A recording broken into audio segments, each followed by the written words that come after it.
Assalamualaikum warahmatullahi wabarakatuh. Perkenalkan, nama saya Andika Prasenugraha. Saya adalah mahasiswa dari Universitas Teknokrat Indonesia. Di sini saya akan menjelaskan tentang ekonomi Islam. Oke, yang pertama itu ada pengertian dari ekonomi Islam, yang dimana ekonomi Islam adalah suatu cabang ilmu pengetahuan yang berupaya untuk memandang, menganalisis, dan akhirnya menyelesaikan permasalahan ekonomi dengan cara-cara Islami, cara-cara yang berdasarkan atas ajaran Islam, yaitu berlandaskan Al-Quran dan surah Nabi.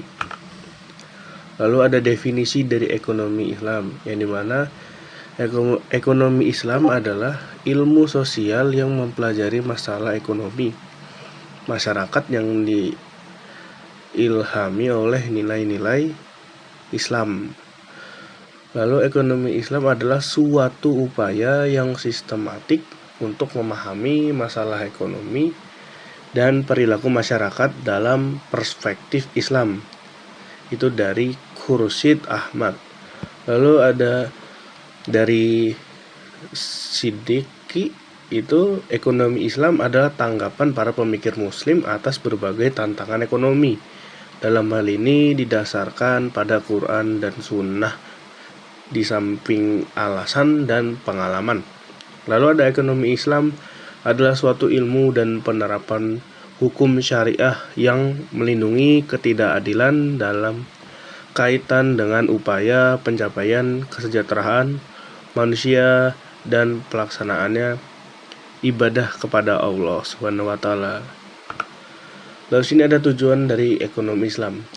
Tujuan dari ekonomi Islam sendiri yaitu meningkatkan ekonomi lebih makmur, menciptakan ekonomi yang adil dan merata, mewujudkan perekonomian yang stabil, mewujudkan perekonomian yang serasi, mewujudkan perekonomian yang menjamin kemerdekaan produksi, dan juga menciptakan ekonomi umat yang mandiri.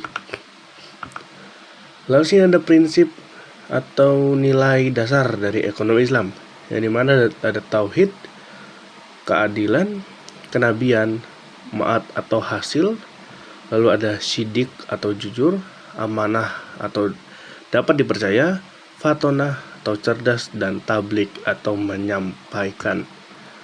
Lalu di sini ada lembaga-lembaga ekonomi Islam yang ada di Indonesia. Ada Bank Umum Syariah, Asuransi Syariah, Lembaga Gadai, BMT atau Baitul Mal Watamil. Lalu ada Pasar Modal Syariah. Di sini ada perbankan syariah, yang dimana perbankan syariah sini ada bank syariah, ada bank umum syariah, dan bank pembiayaan rakyat syariah. Lalu ada bank umum konvensional, lalu ada unit usaha syariah, dan sistem konvensional. Lalu pengertian bank syariah sendiri, yang dimana bank yang melaksanakan kegiatan usaha secara konvensional dan atau berdasarkan prinsip usaha syariah, yang dalam kegiatannya memberikan jasa dalam lalu lintas pembayarannya. Di sini ada prinsip syariah, yang dimana ada pasal 1/13 Undang-Undang Nomor 10 Tahun 1998. Prinsip syariah adalah aturan perjanjian berdasarkan hukum Islam antara bank dan pihak lain untuk penyimpanan dana atau pembiayaan kegiatan usaha atau kegiatan lainnya yang dinyatakan sesuai dengan syariah. Di sini ada 5 prinsipnya, yaitu prinsip bagi hasil, lalu ada prinsip penyertaan modal, ada prinsip jual beli barang dengan memperoleh keuntungan, ada pembiayaan barang modal berdasarkan prinsip sewa murni tanpa pilihan, dan juga pemindahan kepemilikan atas barang yang disewakan dari pihak bank oleh pihak lain.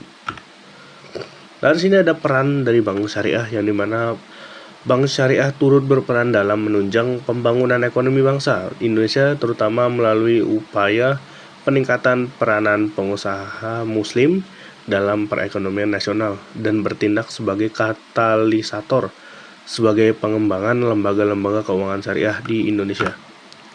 Lalu sini ada fungsi dari bank syariah, yaitu untuk manajer investasi, jasa keuangan, lalu untuk investor dan juga untuk fungsi sosial. Di sini ada kajian terhadap asuransi, di mana pemahaman terhadap asuransi konvensional adalah haram yang terkandung dalam unsur gohor, maisir, dan ribo. Yang dimana pertama ada unsur gohor, dapat pada bentuk akad atau perikatan yang melandasi penutupan polis. Akad yang terdapat pada asuransi konvensional dikategorikan sebagai akad tabaduli atau akad pertukaran, yaitu pertukaran pembayaran premi dengan uang pertanggungan. Unsur gahar ini juga terdapat pada sumber dana pembayaran klaim pada asuransi konvensional adalah tidak jelas asalnya. Hal yang kedua ada unsur maisir, terjadi apabila peserta asuransi pemegang polis membatalkan kontraknya pada masa reversing periode. Ia tidak akan menerima kembali uang yang telah dibayarkan kecuali sebagian kecil saja. Yang ketiga ada unsur ribo, di mana terkandung dalam melakukan usaha dan investasi yang menggunakan sistem bunga, terutama oleh bank-bank konvensional dan funds manager companies. Di sini ada definisi pegadaian syariah, yang dimana definisi menjadikan suatu benda berharga dalam pandangan syara sebagai jaminan hutang dengan kemungkinan hutang tersebut bisa dilunasi dengan barang tersebut atau sebagainya. Lalu sini ada rukun dan syarat dalam pegadaian syariah, yang dimana ada rukunnya, yaitu rahin, orang yang menggadaikan, murtahin, orang yang menerima gadai, dan marhun, barang jaminan. Lalu syaratnya mempunyai nilai menurut syariat, harus ada pada waktu akad, dan harus bisa diserahkan seketika kepada murtahin atau wakilnya. Lalu di sini ada marhun bin atau hutang, ini harus jelas rahin dan murtahinnya, harus tetap dapat dimanfaatkan, dan harus lazim pada waktu akad. Lalu ada bagian ijab dan qabul, yang dimana keduanya jelas mengungkapkan keinginan untuk akad rahin, kesesuaian qabul dengan ijab, masing-masing orang yang berakad mengetahui maksud lawannya, dan juga yang terakhir persambungan qabul dengan ijab dalam majelis akad. Lalu ada pengertian dari Baitul Mal wa Tamwil, yang dimana menurut Hosen dan Hasan Ali, BMT adalah lembaga keuangan mikro yang dioperasikan dengan prinsip bagi hasil syariah, menumbuhkan kembangkan bisnis usaha mikro dan kecil dalam rangka mengangkat derajat dan martabat serta membela kepentingan kaum fakir miskin. Ditumbuhkan atas dasar prakarsa dan modal awal dari tokoh-tokoh masyarakat setempat dengan berlandaskan pada sistem ekonomi yang salam, yaitu keselamatan, berintikan keadilan, kedamaian, dan kesejahteraan.